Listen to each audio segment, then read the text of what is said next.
কলকাতায় এসে পৌঁছালেন মার্কো রুবিও। কাল আসছেন শেখ হাসিনা।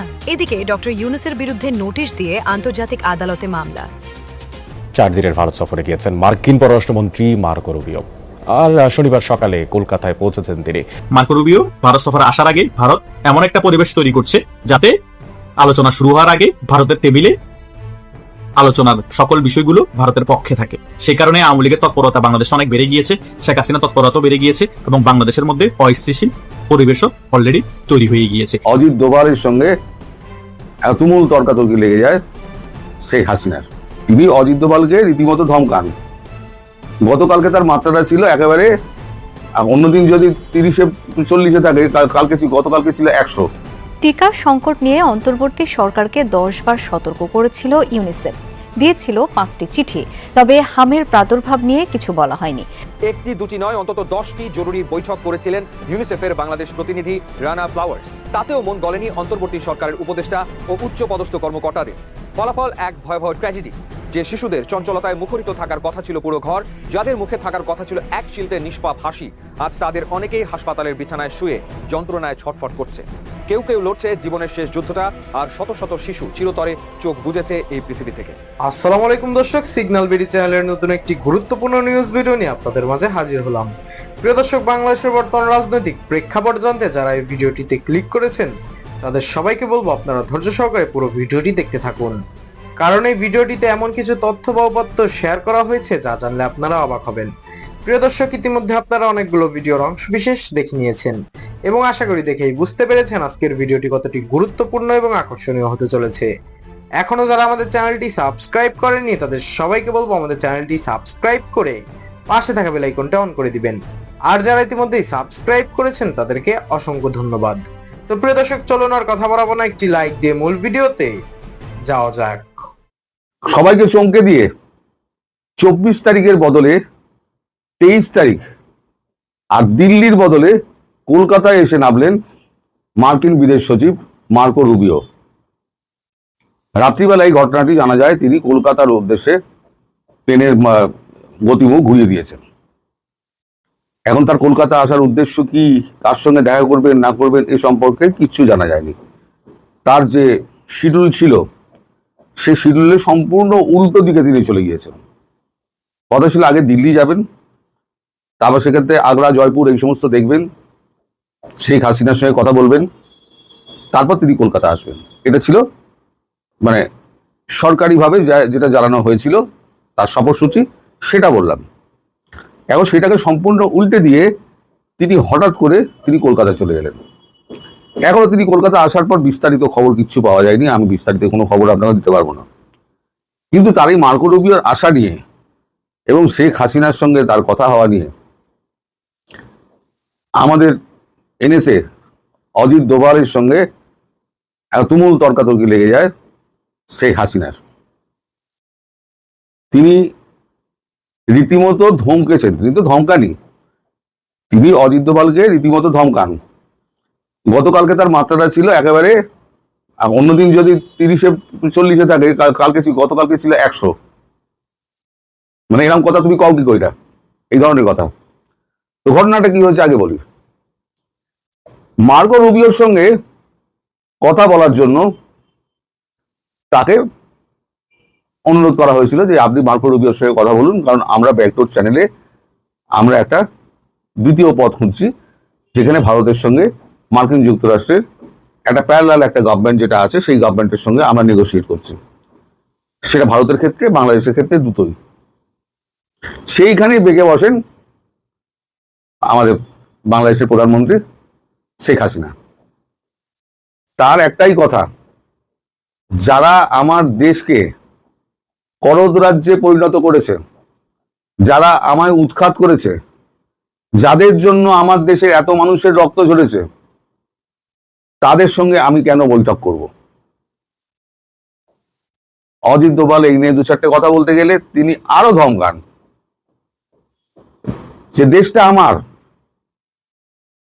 বাপের দেশ, আমার বাপের দেশ থেকে আমায় উৎখাত করে সেই বাপের দেশে অরাজকতা যারা ছড়িয়েছে তাদের সঙ্গে আপনি বলছেন আমায় কথা বলতে? আমি কখনো কথা বলবো না। তাছাড়া আমি এখন বাংলাদেশের পদাধিকারী কেউ নই, আমি কেন কথা বলতে যাব? এই নিয়ে মানে বেশ একটা গরম গরম, মানে অজিত দোভাল তো চুপ করে থাকেন, উনি বিশেষ কথা বলেন না। শেখ হাসিনার সামনে বিশেষ মুখটুক উনি খোলেন না, খুললেই ওনাকে ধমকান। তো যাই হোক, এখন শেখ হাসিনা তিনি বহু ধরে আছেন, তিনি আমেরিকার কোনো প্রতিনিধি তাদের কারোর সঙ্গে কথা বলবেন না।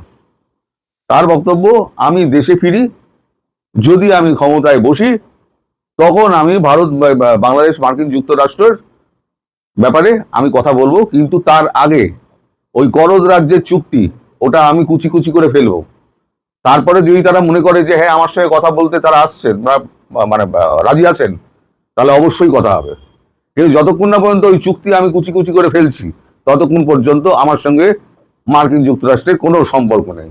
আমার আগেও ছিল না, আমি পরিষ্কার বলেছিলাম মার্কিন যুক্তরাষ্ট্রের সঙ্গে আমাদের কোনো সম্পর্ক নেই।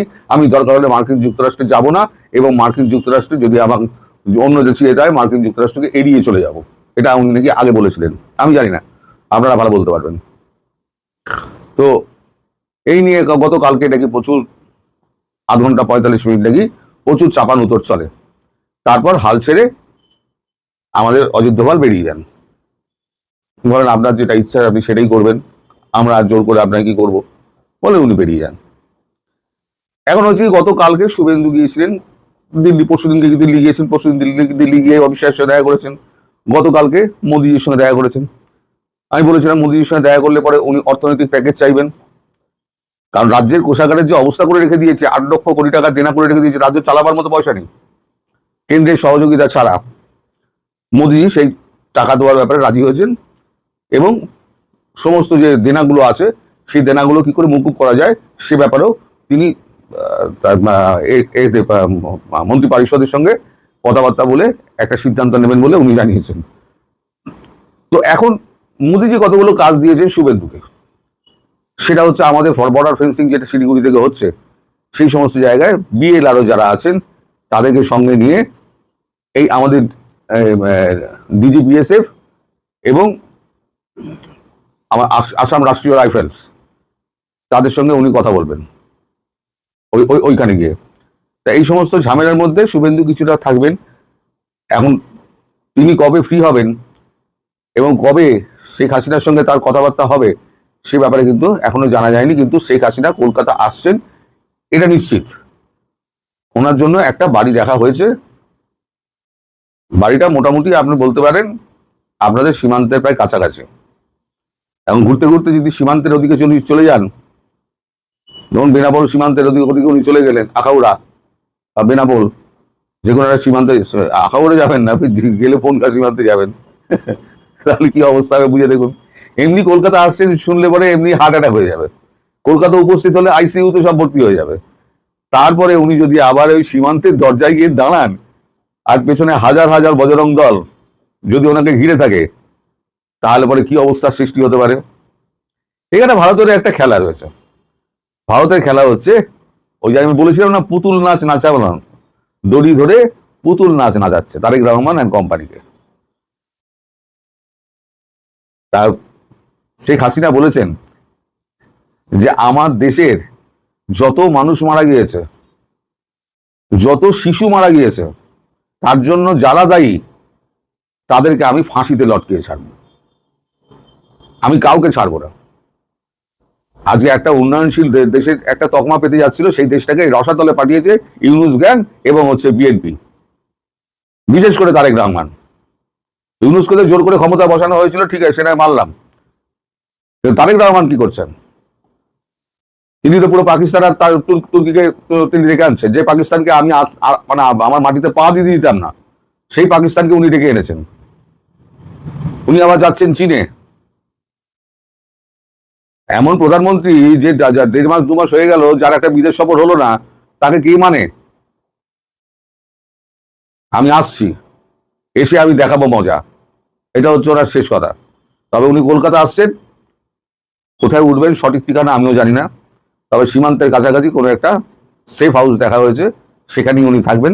প্রহরা তো নিশ্চয়ই থাকবে, তার সঙ্গে থাকবে বজরং দল। এই বজরং দলের একটা ছবি আমার বড় ইচ্ছা দেওয়ার জন্য, কিন্তু ইউটিউব অ্যালাউ করবে কিনা সেটা নিয়ে আমি খুব চিন্তিত।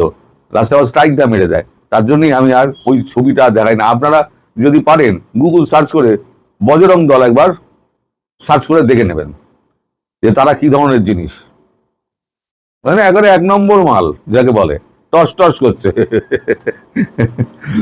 তো এখন এই যে ঘটনা গতকালকে ঘটেছে, সেই নিয়ে বিস্তর হাসাহাসি হচ্ছে পুরো সাউথ ব্লকে, যে অজিত দোভাল জীবনে একমাত্র ব্যক্তির কাছে জব্দ হয়েছে, সেটা হচ্ছে শেখ হাসিনা, যাকে কেউ জব্দ করতে পারেনি। শেখ হাসিনা তাকে বসিয়ে 45 মিনিট 4 কথা শুনিয়ে বাড়িতে পাঠিয়ে দিয়েছে। সেই নিয়ে প্রচুর হাসাহাসি হচ্ছে, অবশ্যই গোপনে, তার সামনে তো করার সাহস নেই, অবশ্যই গোপনে। আর শেখ হাসিনা তিনি তার নিজের জায়গায় আটকে রয়েছেন, তিনি কলকাতা আসছেন, তিনি মার্কো রুবিওর সঙ্গে আপাতত দেখা করবেন না। এবার যদি মোদিজি মধ্যস্থতা করেন, মোদিজি বাইরে ছিলেন, মোদিজি ফিরেছেন, ফিরেই তিনি ক্যাবিনেট বৈঠক করেছেন, ক্যাবিনেট বৈঠক করার পর তারপর শুভেন্দুর সঙ্গে কথা হয়েছে, এরপর উনি ফ্রি হলে এইবারে তো কলকাতা আসার কারণটা এবার খুঁজতে হবে, যে মার্কো রুবিও কলকাতা আসার যোগাযোগটা কেন, কাউকে না জানিয়ে। তারপরে তো মোদিজি হয়তো শেখ হাসিনার সঙ্গে হয়তো কথাবার্তা বললে হয়তো শেখ হাসিনা রাজি হলেও হতে পারেন। কিন্তু আমার যতদূর মনে হয়, এবং অজিত দোভাল যা রিপোর্ট দিয়েছে, তাতে কোনোভাবেই উনি আমেরিকার কোনো প্রতিনিধির সঙ্গে উনি কথা বলবেন না। আর উনি কথা বলবেন না মানে ওনার মানে উনি কথা বলবেনই না। আর সত্যি কথা, উনি কথা বলতে যাবেন কেন? ভারতেরও তো এটা অন্যায়। আপনি যা করছেন, আপনারা যা করছেন আপনারা নিজেরা করুন। যাকে উৎখাত করলেন আর যারা, তাদের একটা প্রতিনিধি এসে বিদেশ সচিব হোক, তিনি বিদেশ সচিব, একটা বাংলাদেশকে একটা করদ রাজ্যে পরিণত করে পুরো গোলামি চুক্তি করেছে, তা সেই রাষ্ট্রের বিদেশ সচিবের সঙ্গে কেন উনি কথা বলবেন? ওনার পয়েন্টটাতে আমি 100% সমর্থন করি, এবং এটা নিয়ে ওনাকে জোর করার কোনো দরকারই নেই। উনি আমেরিকায় কোনোদিনই পছন্দ করেন না, আগে করতেনও না, এখনো করেন না, ভবিষ্যতে করতে পারবেন কিনা সেটা হচ্ছে ভবিষ্যতের কথা, বলতে আমি তো এখন বলতে পারবো না। তবে এখন যে অবস্থা, তাতে মার্কো রুবিওর সঙ্গে আমার মনে হয় না শেখ হাসিনার কোনো রকম দেখা সাক্ষাৎ হবে, মানে উনি দেখা করবেন না। মার্কো রুবিও গেলে জোর করে তার যেতে পারবেন না, যদি যান তাহলে সেক্ষেত্রে অন্তত অজিত দোভাল তো যাবেন না, জয়শঙ্করও যাবেন না, এটা আমি গ্যারান্টি দিয়ে বলতে পারি আপনাদেরকে। তা এখন মার্কো রুবিও দিল্লি যাক, শুভেন্দু ফ্রি হোক, তারপর তার কলকাতা আগমনের জন্য প্রস্তুত হন আপনারা। কলকাতা আগমন হওয়া মানে বর্ডারে তার দর্শন আপনারা পাবেন খুব তাড়াতাড়ি। বারবার চিঠি দিয়ে সতর্ক করেছিল ইউনিসেফ, শোনেনি অধ্যাপক ইউনূসের অন্তর্বর্তী সরকার। একটি দুটি নয়, অন্তত 10টি জরুরি বৈঠক করেছিলেন ইউনিসেফের বাংলাদেশ প্রতিনিধি রানা ফ্লাওয়ার্স। তাতেও মন গলেনি অন্তর্বর্তী সরকারের উপদেষ্টা ও উচ্চপদস্থ কর্মকর্তাদের। ফলাফল এক ভয়াবহ ট্র্যাজেডি। যে শিশুদের চঞ্চলতায় মুখরিত থাকার কথা ছিল পুরো ঘর, যাদের মুখে থাকার কথা ছিল এক চিলতে নিষ্পাপ হাসি, আজ তাদের অনেকেই হাসপাতালের বিছানায় শুয়ে যন্ত্রণায় ছটফট করছে। কেউ কেউ লড়ছে জীবনের শেষ যুদ্ধটা, আর শত শত শিশু চিরতরে চোখ বুজেছে এই পৃথিবী থেকে। ইউনূস সরকারের চরম গাফিলতি আর উদাসীনতার ফলে এখন শত শত মায়ের বুক খালি। চলুন একটু পেছনে ফিরে দেখা যাক কিভাবে ইউনূস সরকারের অবহেলার কারণে দেশের লাখ শিশুর জীবন ঝুঁকির মধ্যে পড়ে গেল। 2024 সালের অগাস্ট মাস, দেশে তখন রাজনৈতিক পরিবর্তনের হাওয়া। রাষ্ট্র পরিচালনার দায়িত্বে এলো অধ্যাপক মোহাম্মদ ইউনূসের নেতৃত্বাধীন অন্তর্বর্তী সরকার। নতুন সরকার যখন সংস্কারের বড় বড় বুলি আওড়াচ্ছিল, ঠিক তখনই পর্দার আড়ালে দানা বাঁধছিল এক নীরব বিপর্যয়। আন্তর্জাতিক সংস্থা ইউনিসেফ তখন বারবার কড়া নাড়ছিল স্বাস্থ্য মন্ত্রণালয় ও পররাষ্ট্র মন্ত্রণালয়ের দরজায়। একটি বা দুটি নয়, ইউনিসেফের পক্ষ থেকে অন্তর্বর্তী সরকারকে সতর্ক করে অন্তত 5টি আনুষ্ঠানিক চিঠি দেওয়া হয়েছিল। শুধু চিঠিতেই শেষ নয়, ইউনিসেফ বাংলাদেশের প্রতিনিধি রানা ফ্লাওয়ার্স নিজে অন্তর্বর্তী সরকারের উপদেষ্টা ও উচ্চ পদস্থ কর্মকর্তাদের সাথে অন্তত 10টি জরুরি বৈঠক করেছিলেন। প্রতিবারই তার মুখে ছিল একই সতর্কবার্তা, আপনারা কিন্তু এক ভয়াবহ টিকা সংকটের দিকে এগিয়ে যাচ্ছেন, দ্রুত ব্যবস্থা নিন। কিন্তু আফসোস, অধ্যাপক ইউনূসের অন্তর্বর্তী সরকারের নীতি নির্ধারকেরা সেই সতর্ক বার্তাকে ফাইলের নিচে চাপা দিয়ে রেখেছিলেন। তাদের সেই গাফিলতি আর উদাসীনতার চড়া মূল্য দিতে হচ্ছে আজ দেশের নিষ্পাপ শিশুদের। সাধারণত কোনো সংকটের পেছনে অর্থের অভাবকে দায়ী করা হয়, কিন্তু ইউনিসেফ পরিষ্কার জানিয়ে দিয়েছে টাকার কোনো অভাব ছিল না। সংকট ছিল অন্তর্বর্তী সরকারের চিন্তা ভাবনায় আর দূরদর্শিতায়। টিকা তো আর বাজারের সাধারণ চাল ডাল নয় যে চাইলেই যে কোনো দোকান থেকে সস্তা দরে কিনে আনা যাবে। এটি অত্যন্ত সংবেদনশীল এবং বিশেষায়িত উপাদান, যা বিশ্ব স্বাস্থ্য সংস্থা দ্বারা অনুমোদিত হতে হয়। ইউনিসেফ সারা বিশ্বের হয়ে এই মানসম্মত টিকা সবচেয়ে কম খরচে সংগ্রহ করে দেয়, কিন্তু অন্তর্বর্তী সরকার প্রচলিত নিয়মের দোহাই দিয়ে উন্মুক্ত দরপত্র বা ওপেন টেন্ডারের ভূত মাথায় চাপালো। এই নতুন ক্রয় প্রক্রিয়ার মারপ্যাচে পড়ে ফাইল এক টেবিল থেকে অন্য টেবিলে ঘুরতে ঘুরতে পার হয়ে গেল মূল্যবান সময়। আমলাতান্ত্রিক জটিলতার এই লাল ফিতার দৌরাত্রে দেশে সময়মতো টিকাই পৌঁছালো না। সরকারের এই একগুয়েমি এবং অদূরদর্শী সিদ্ধান্তের কারণেই থমকে গেল রুটিন টিকাদান কর্মসূচি। দর্শক, 2025 সালের অগাস্ট থেকে নভেম্বরের চিত্রটা দেখলেই অন্তর্বর্তী সরকারের গাফিলতি দিনের আলোর মতো পরিষ্কার হয়ে যায়। বাংলাদেশে প্রতি বছর প্রায় 7 কোটি ডোজ টিকার প্রয়োজন হয়, অথচ এই 4 মাসে দেশ টিকা পেয়েছে মাত্র 1,78,00,000 ডোজ, যা মোট চাহিদার মাত্র 1/3। ফলাফল যা হওয়ার তাই হলো। তৃণমূল পর্যায়ে টিকাদানের চেইন ভেঙে পড়ল। বিগত বছরগুলোতে যেখানে হাম প্রায় নিয়ন্ত্রণে চলে এসেছিল, সেখানে হঠাৎ করে বিস্ফোরণ ঘটল। 2020 থেকে 2024 সাল পর্যন্ত এই 5 বছরে দেশে হামের রোগী ছিল নামমাত্র। মৃত্যুর ঘটনা ছিল শূন্যের কোঠায়। 2025 সালে রোগী ছিল মাত্র 132 জন, কিন্তু চলতি বছরে হঠাৎ করে যেন আকাশ ভেঙে পড়ল। আক্রান্তের সংখ্যা ছাড়িয়ে গেল 60,000, যা গত আড়াই দশকে বাংলাদেশ কখনো দেখেনি। 2005 সালেও সর্বোচ্চ রোগী ছিল প্রায় 26,000। আর এবার স্বাস্থ্য অধিদপ্তরের তথ্য অনুযায়ী গত 15 মার্চ থেকে 20 মে পর্যন্ত দেশে নিশ্চিতভাবে হামে আক্রান্ত রোগী দাঁড়িয়েছে 8,067 জন।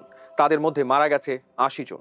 এই সময় সন্দেহজনক হাম রোগী দাঁড়িয়েছে 57,856 জনে, যাদের মধ্যে মারা গেছে 401 জন। হাসপাতালে ভর্তি হাজার হাজার শিশু। মে মাস থেকে নতুন করে টিকা আসতে শুরু করায় পরিস্থিতির হয়তো কিছুটা উন্নতি হচ্ছে, কিন্তু যে প্রায় 500 জন মায়ের বুক খালি হলো, তাদের এই শূন্যতা কি কখনো পূরণ হবে? ইউনিসেফ এখন আফটার অ্যাকশন রিভিউ বা তদন্তের কথা বলছে। প্রতি বছর 5 লাখ শিশু টিকাদান থেকে বাদ পড়ে যাওয়ার পেছনের আসল সত্যটা বের হওয়া দরকার। অধ্যাপক ইউনূসের অন্তর্বর্তী সরকার বিশ্ব মঞ্চে যতই বাহাবা কুড়াক না কেন, দেশের ভেতরে শিশুদের স্বাস্থ্য সুরক্ষার মতো মৌলিক ও জরুরি বিষয়ে তাদের এই চরম গাফিলতিকে কোনোভাবেই আড়াল করা যাবে না। ইউনিসেফের 10টি বৈঠক আর 5টি চিঠির সতর্ক বার্তাকে হেলাফেলা করার এই দায় সম্পূর্ণভাবে অন্তর্বর্তী সরকারের। ইতিহাসের পাতায় এই অবহেলা এক কালো অধ্যায় হয়েই থাকবে। প্রিয় দর্শক, ইতিমধ্যে আপনারা আমাদের পুরো ভিডিওটি দেখেছেন। ভিডিওটি দেখে কি জানলেন এবং বুঝলেন, অবশ্যই আপনাদের মূল্যবান মতামতটি আমাদের কমেন্ট বক্সে জানাতে ভুলবেন না। এখনো যারা আমাদের চ্যানেলটি সাবস্ক্রাইব করেননি, তাদের সবাইকে বলবো আমাদের চ্যানেলটি সাবস্ক্রাইব করে পাশে থাকা বেল আইকনটা অন করে দিবেন এরকম নিত্য নতুন প্রতিদিন গরম গরম নিউজ আপডেট পেতে। ধন্যবাদ সবাইকে।